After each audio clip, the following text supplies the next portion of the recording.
Assalamualaikum warahmatullahi wabarakatuh.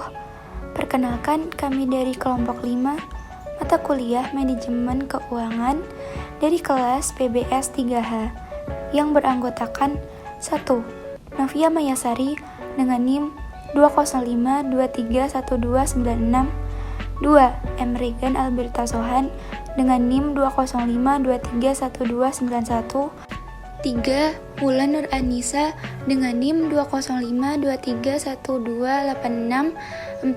Nanda Nur Latifah dengan NIM 205231314. Pada kesempatan kali ini, kami akan mempresentasikan hasil diskusi kami mengenai analisis evaluasi kinerja keuangan perusahaan asuransi Bina Dana Arta dan perusahaan asuransi Bintang.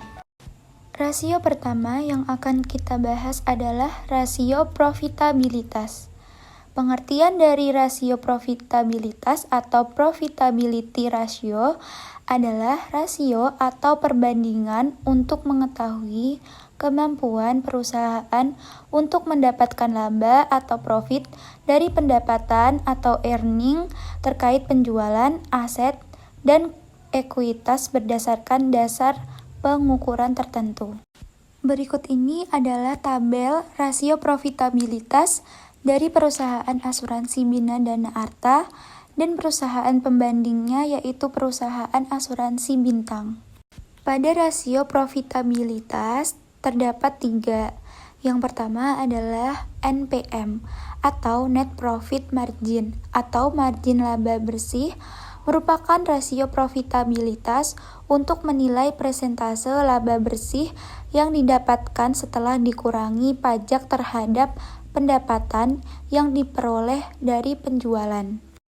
Berikut adalah rumus mencari NPM dari sebuah perusahaan, yaitu laba setelah pajak per penjualan dikali 100%. Maka akan didapatkan NPM dari sebuah perusahaan tersebut.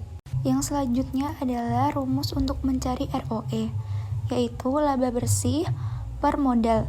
Laba bersih didapatkan pada laporan laba rugi dan modal didapatkan pada laporan neraca modal. Yang selanjutnya adalah rumus mencari ROA dari sebuah perusahaan, yaitu laba bersih per aset. Laba bersih didapatkan pada laporan laba rugi dan aset pada laporan neraca aset.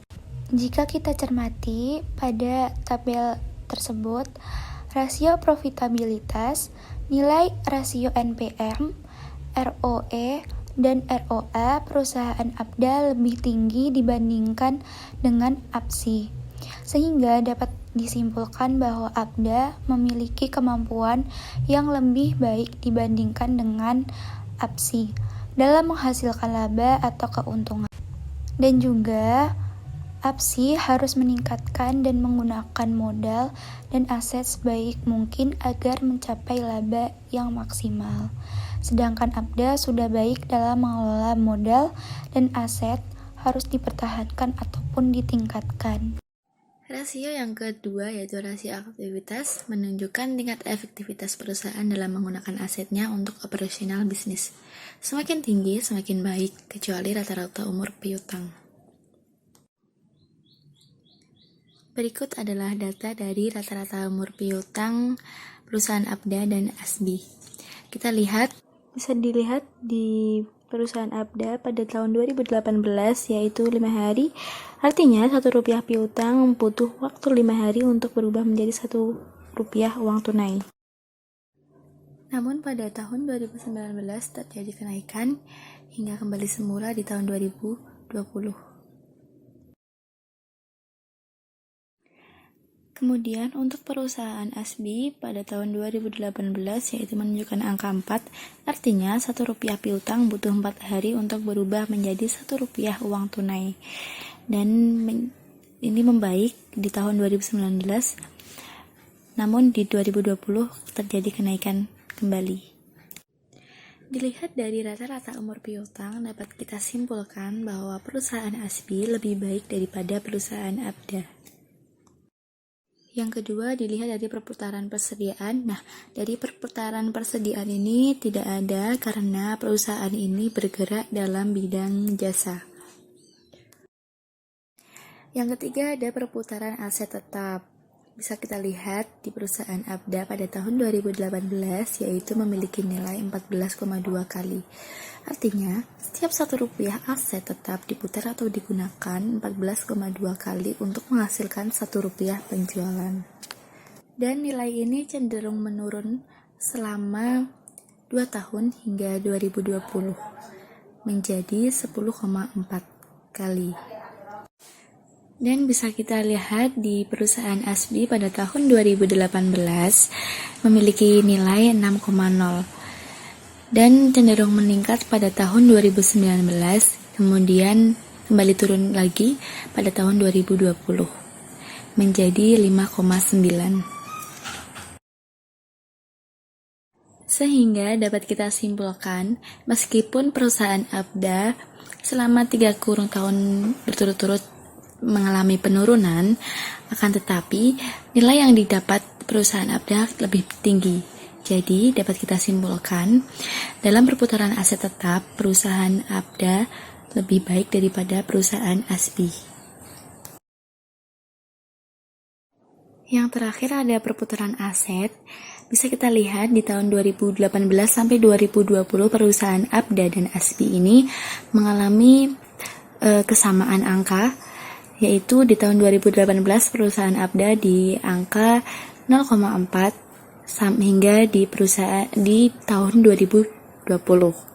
Dan perusahaan ASBI pun di tahun 2018 mempunyai angka 0,2 hingga di tahun 2020 juga sama mempunyai angka 0,2. Namun dari perputaran aset ini dapat kita simpulkan bahwa perusahaan Abda lebih unggul atau lebih baik karena memiliki angka atau nilai yang lebih tinggi.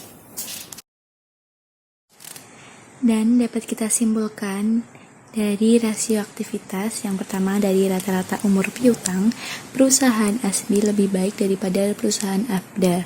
Dan dari perputaran persediaan tidak ada karena ini merupakan perusahaan jasa.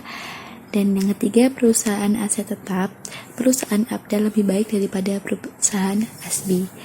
Dan yang terakhir, dari perputaran aset, perusahaan Abda lebih baik daripada perusahaan ASBI.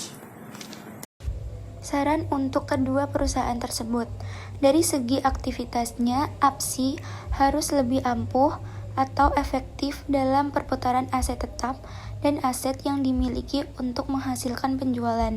Sedangkan Abda harus mempertahankan kinerjanya maupun meningkatkannya dalam sisi efektivitas perputaran aset tetap dan aset. Rasio likuiditas.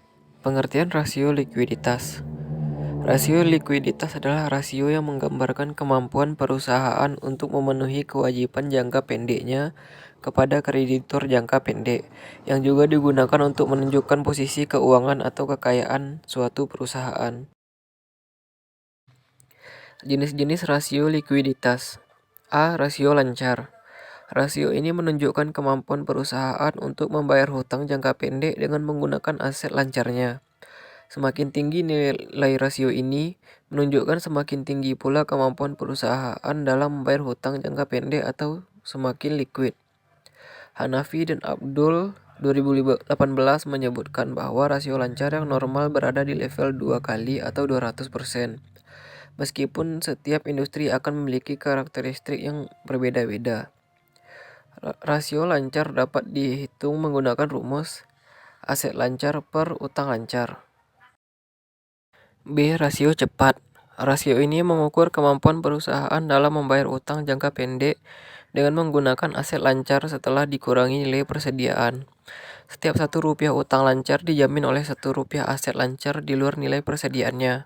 Semakin tinggi nilai rasio cepat, semakin tinggi pula kemampuan perusahaan dalam membayar utang jangka pendeknya. Rasio cepat dapat dihitung menggunakan rumus aset lancar dikurang persediaan per utang lancar. Perbedaan dari rasio cepat dengan rasio lancar adalah adanya pengurangan nilai persediaan dalam aset lancar. Persediaan dianggap sebagai aset yang lebih sulit untuk dijadikan uang tunai dibandingkan aset lain dalam kelompok aset lancar. Dengan begitu, rasio ini dianggap lebih menggambarkan kemampuan likuiditas perusahaan dibandingkan dengan menggunakan rasio lancar. Berikut ini adalah contoh tabel rasio likuiditas.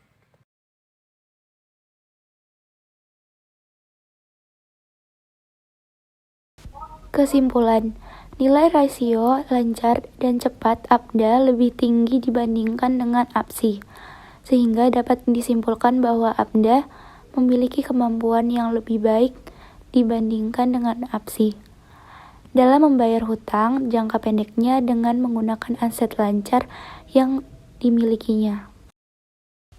Saran, dari segi likuiditasnya, APSI harus memperbaiki perihal pembayaran hutang jangka pendek menggunakan aset lancarnya secara optimal.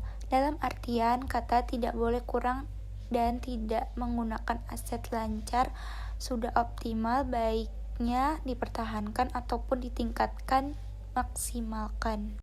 DER. Rasio ini mengukur kemampuan perusahaan dalam membayar seluruh hutangnya dengan menggunakan modal yang dimiliki. Perusahaan yang baik adalah yang nilai utangnya lebih kecil daripada modal yang dimiliki. Semakin besar nilai rasio ini, semakin tidak baik bagi perusahaan, terutama jika melebihi 100% atau 1 kali. Jika melebihi 100%, maka perusahaan harus mencari sumber lain untuk melunasi hutangnya. Pada tahun 2018, setiap 2,11 rupiah hutang dijamin oleh 1 rupiah modal, sehingga untuk seluruh modal yang dimiliki tidak cukup untuk membayar seluruhnya, karena minus 1,11 dari total modal yang dimiliki. Namun, pada tahun 2020, setiap 1,78 hutang dijamin oleh 1 rupiah modal, sehingga hal tersebut juga ASBI masih tidak mampu membayar seluruh modal dari total modal yang dimiliki. Hal ini menunjukkan terjadinya kenaikan kemampuan ASBI dalam membayar hutangnya, walaupun hal tersebut masih tidak cukup untuk membayar hutang dari seluruh modal yang dimiliki. DAR. Rasio ini mengukur kemampuan perusahaan dalam membayar seluruh hutang dengan menggunakan aset. Perusahaan yang baik adalah yang nilai hutangnya lebih kecil daripada aset yang dimiliki. Maka semakin besar nilai rasio ini, semakin tidak baik bagi perusahaan, terutama jika melebihi 100% atau 1 kali. Jika melebihi 100%, maka perusahaan harus mencari sumber lain untuk melunasi hutangnya. Pada tahun 2018, setiap 0,54 rupiah hutang dijamin oleh 1 rupiah aset, sehingga masih ada sisa sebesar 0,46 rupiah aset di tahun 2020. Setiap 0,44 rupiah hutang dijamin oleh 1 rupiah aset, sehingga masih ada sisa sebesar 0,66 rupiah aset. Hal ini menunjukkan adanya kenaikan kemampuan ABDA dalam membayar hutangnya. Pada tahun 2018, setiap 0,68 rupiah hutang dijamin oleh 1 rupiah aset, sehingga masih ada sisa sebesar 0,32 rupiah aset. Kemudian di tahun 2020, setiap 0,64 rupiah hutang dijamin oleh 1 rupiah aset. Hal ini menunjukkan bahwa ASBI meningkatkan kemampuannya dalam membayar hutang dari aset yang dimiliki. Nilai rasio DAR, ABDA, dan ASBI memang sama-sama turun di tahun 2018 hingga 2020. Meski begitu, nilai rasio DAR, ABDA lebih baik daripada ASBI karena nilainya yang turun drastis di tahun 2020. Nilai rasio DER, ABDA, dan ASBI memang sama-sama turun dari tahun 2018 ke tahun 2020.